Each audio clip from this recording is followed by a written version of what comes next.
अरे माई रे, अरे माई रे, अरे माई रे, मार डाला। अरे माई रे, आई आई दादा रे, मार डाला। जिगड़ू को मरे बहुत दिन हो चुका है। जिगड़ू अपनी मौत का बदला लेने के लिए बेचैन है। एक बार उन बदमाशों का समूह मेरे हाथ लग जाए, इस पट्टे से मार मार के उनका मैं चमड़ा खोल लूंगा। दरअसल कुछ दिन पहले जिगड़ू की बहन की शादी थी। जिगड़ू अपनी बहन की शादी के लिए बहुत सारा रुपया बैंक से निकलवाकर अपने घर ले जा रहा था। रात में इतना सारा पैसा लेकर चलना सेफ नहीं है, लेकिन क्या करूं, बहन की शादी है और बैंक साली हमारे यहाँ से 200 किलोमीटर दूर है। जिगड़ू अपने गांव पहुंचने ही वाला था कि रास्ते में जग्गा डाकू का समूह जिगड़ू को चारों तरफ से घेर लेता है। देखो परदेसी बाबू, अगर अपनी जान बचाना चाहते हो तो पैसे का बैग मुझे दे दो, नहीं तो पट्टे से मार मार तुम्हारी खाल उधेड़ लूंगा।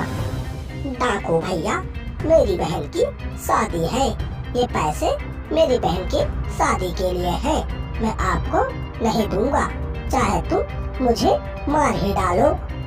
अरे तेरी बहन की शादी है तो हम क्या करें भाई, नाचो, चल पैसे वाला बैग हमें दे, नहीं जग्गा डाकू तेरे पिछवाड़े में गोली मारेंगे। जिगड़ू पैसा देने के लिए राजी नहीं था। तभी जग्गा डाकू जिगड़ू के पास जाकर समझाता है। देखो परदेसी बाबू, मैं तुमसे आखिरी बार कह रहा हूँ, सीधे साथ पैसे का बैग मुझे दे दो और अपनी जान बचाकर भाग जाओ। डाकू भैया, मेरी बहन की शादी है, इसलिए पैसे मैं तुमको नहीं दे सकता।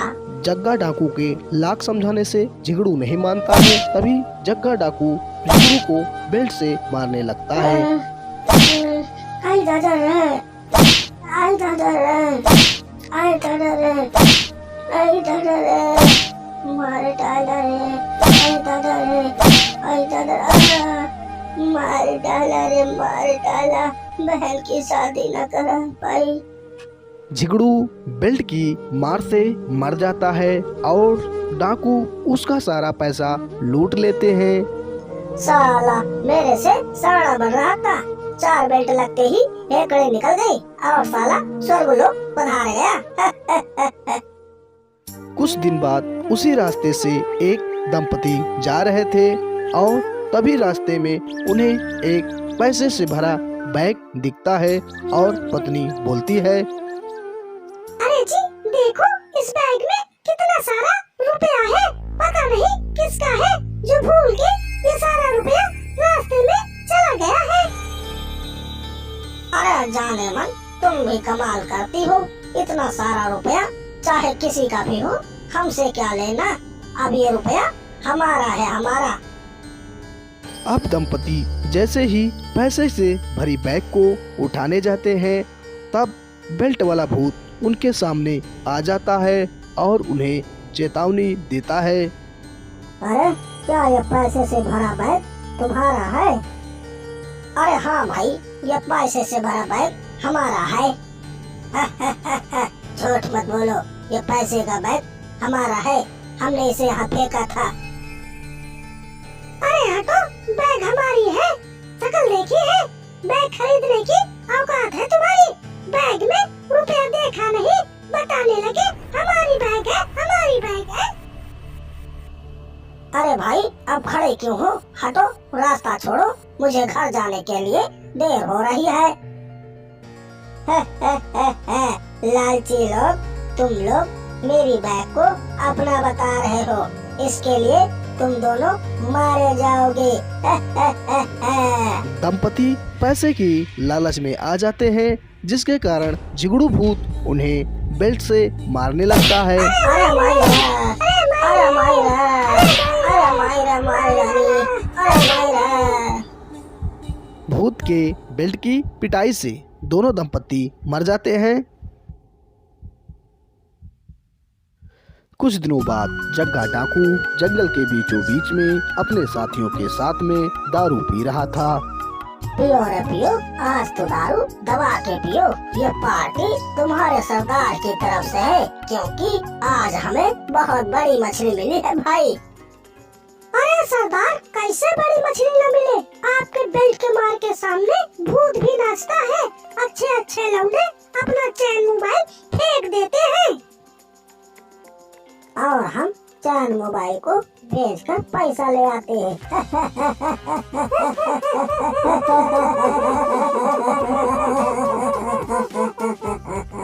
तीनों डाकू एक दूसरे की बात पर हंसते रहते हैं। तभी उनके बीच में झिगड़ू भूत आ जाता है और उनकी बातों को सुन सुनकर जोर जोर से हंसने लगता है।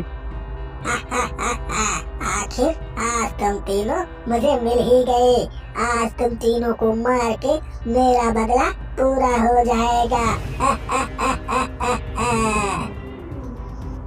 अरे भैया रे, ये तो वही लड़का है जिसकी बहन की शादी थी और हमने बेल्ट से मार मार के मार डाला था।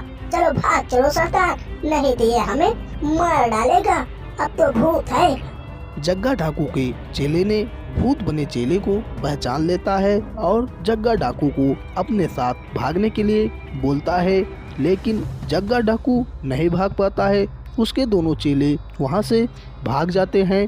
अब भूत जग्गा डाकू को अकेला पाकर जग्गा डाकू से बोलता है, देख, तुझे मारने के लिए तेरे दोस्त तुझे अकेला छोड़ गए और तूने मुझे पैसों के लिए बेल से मार मार के मार डाला। आज सोच तेरे साथ मैं क्या करूँगा। देख भाई, मुझसे गलती हो गई, मुझको मत मार। तेरी बहन की शादी मैं करवाऊंगा। मेरे पास बहुत सारा पैसा है। तेरी बहन की शादी में ये सारा पैसा मैं लगा दूंगा। बस मुझे इस बार छोड़ दे। मेरे मरने से मेरी बहन की शादी टूट गई है। अब तुझे मेरे हाथों से मरने से कोई नहीं बचा सकता। जग्गा डाकू अपनी जान बचाने के लिए भूत के सामने अलग अलग प्रकार का ऑफर रखता है, लेकिन भूत सभी ऑफरों को ठुकरा देता है और जग्गा को मारने के लिए मेज पर लेटा देता है। फिर उसके ऊपर बेल्ट की बरसात करने लगता है। अरे माई रे, अरे माई रे, अरे माई रे, मार डाला। अरे माई रे, आई आई दादा रे, मार डाला। बेल्ट की मार से जग्गा डाकू की मौत हो जाती है और इस तरह भूत का बदला पूरा हो जाता है और भूत की आत्मा को शांति मिल जाती है।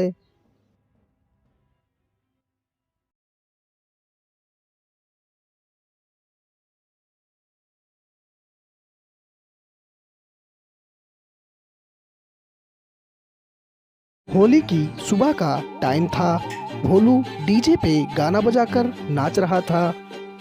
अरे होली खेले रघुवीरा अवध में, होली खेले रघुवीरा अवध में, ओए होली खेले रघुवीरा अवध में, होली खेले रघुवीरा। भोलू डीजे के गाने में मस्त रहता है। उधर चुड़ैल भोलू के पीछे अपनी जली हुई छप्पर का बदला लेने के लिए आ जाती है।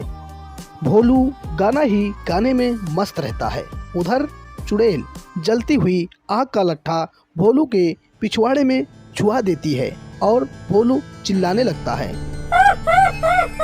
अरे माई रे, ये जलती हुई आग की लकड़ी मेरे पिछवाड़े में कौन छुआ दिया? बहुत दर्द हो रहा है। मजा आया भोलू? सच सच बताना, मेरी झोपड़ी जलाने में कौन कौन थे? अभी तुमको मैं छोड़ने वाली हूँ, इससे पहले नहीं छोड़ूंगी। माँ कसम चुड़ैल आंटी, मैंने तुम्हारी झोपड़ी नहीं जलाई थी। मेरे होली में जाने से पहले ही कोई तुम्हारी झोपड़ी लाकर रख गया था और वो जल रही थी। आंटी प्लीज मुझे छोड़ दो चुड़ैल आंटी, मैंने तुम्हारी झोपड़ी नहीं जलाई थी। गाँव के और किसी लड़के ने जलाया है। भोलू, तुमको इस बार मैं छोड़ दे रही हूँ, लेकिन पता चला कि मेरी झोपड़ी जलाने में तुम्हारा हाथ है तो मैं तुम्हें छोड़ूंगी नहीं। भोलू बड़ी चालाकी से चुड़ैल को बहला फुसलाकर अपनी जान बचा लेता है और चुड़ैल की झोपड़ी जलाने के जुर्म में भोलू अपने दोस्तों का नाम गिना देता है।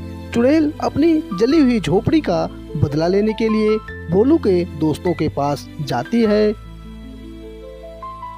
भोलू के दोस्त रोहन का भी चुड़ैल ने आग के लट्ठे से पिछवाड़ा जला दिया था, जिससे रोहन गांव में भागा भागा डोल रहा था और चिल्ला रहा था, अरे माई रे, चुड़ैल का छप्पर जलाना तो हम सब पर भारी पड़ रहा है। जब से इसका छप्पर जला है, ये जिसको अपने सामने देखती है उसी के पिछवाड़े में आग लगा देती है।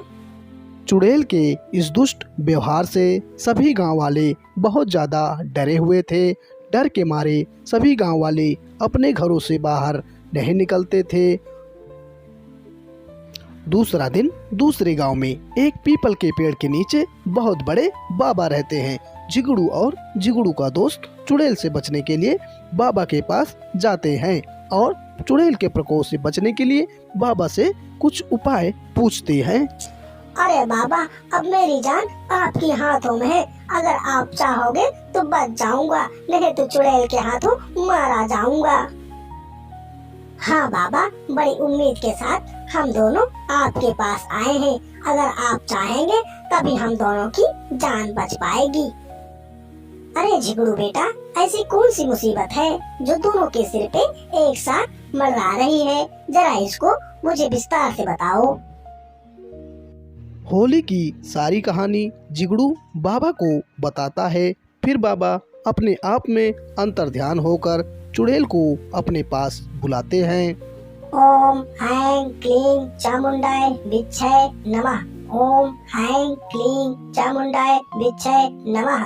बाबा के बुलाने पर चुड़ैल भागी भागी बाबा के पास आ जाती है और बाबा के पास में ही चुड़ैल अपना डेरा जमाकर खड़ी हो जाती है। उसके बाद बाबा चुड़ैल से पूछते हैं, अरे बेटी, तुम तो एक अच्छी आत्मा हो, तब फिर तुम इन बेचारे गांव वालों को क्यों परेशान करती हो? ये बेचारे गांव वाले तुम्हारा क्या बिगाड़ा है जो इनके पिछवाड़े में ही तुम आग का लट्ठा छुड़ा देती हो?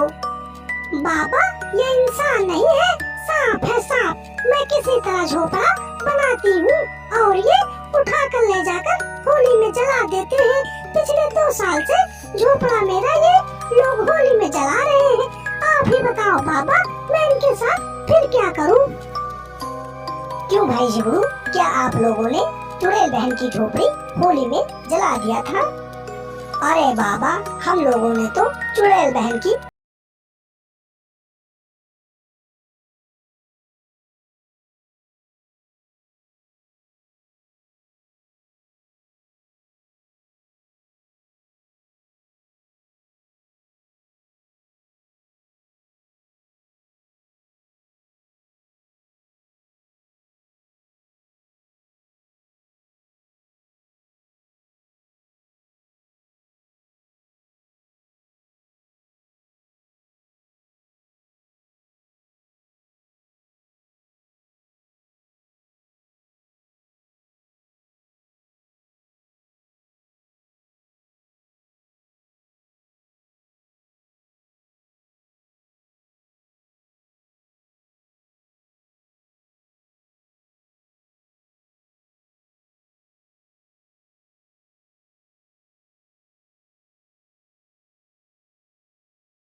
होली की रात थी।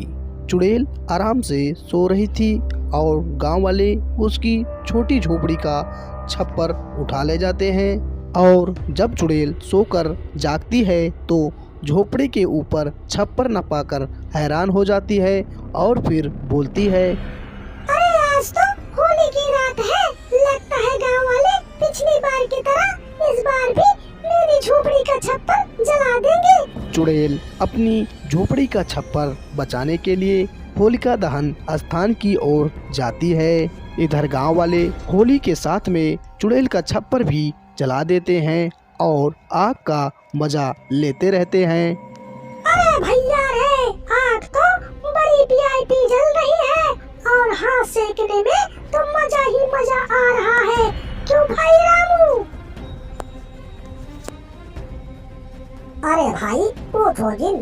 ऐसी आग हमने होली में पहले कभी ना देखी। इस बार होली जलाने में कुछ ज्यादा ही आनंद आ रहा है।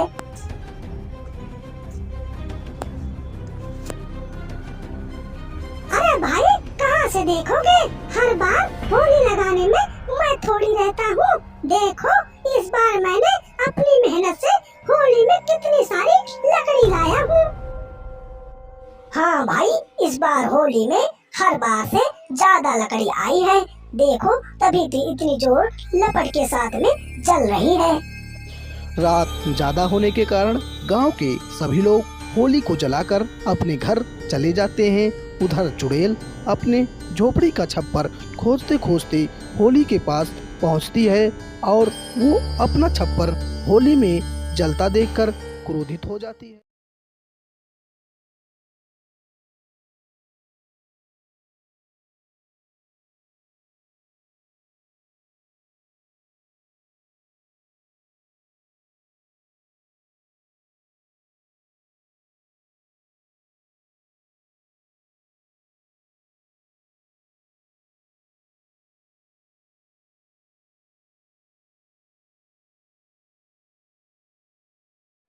सौरभ विदेश में कमाने वाला एक होनहार लड़का है जो कई सालों बाद विदेश से कमाकर अपने घर वापस आया है। घर वापस आने के बाद पहले अपनी माँ से मिलता है। खुश रहो बेटा।